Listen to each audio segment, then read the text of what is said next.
Situation multivictime, c'est les situations les plus compliquées.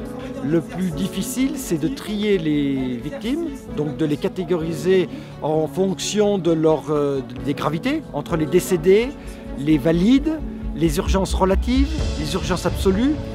L'intérêt, c'est de mettre en place ce dispositif de tri multivictime, d'utiliser les outils du tri multivictime et de prendre des bonnes décisions parce que dans un cas réel, on n'aurait pas autant de médecins que de victimes.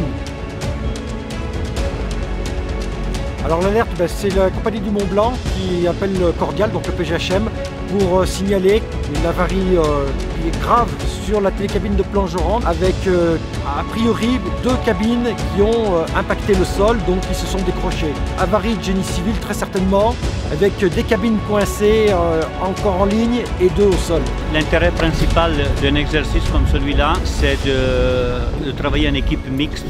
Comme ça, on a l'occasion de se connaître bien entre secouristes et surtout de partager les moyens techniques. Parce qu'on a toujours quelque chose à apprendre avec les copains, avec celui qui sont d'un service de secours à côté. Et c'est toujours enrichissant. Le terrain, c'était vraiment le challenge. Comme on a vu, quand tu descends les blessés des cabines dans le terrain qui est très raide, tu ne peux pas marcher. Ça, c'est les dangers de l'exercice. Nous, on a l'habitude de traiter des gens très graves, mais un par un. Là, le principe aujourd'hui, c'était de se mettre dans une situation où on traite plein de gens, dont des graves et des pas graves, et des morts et des pas morts, mais au même endroit en même temps.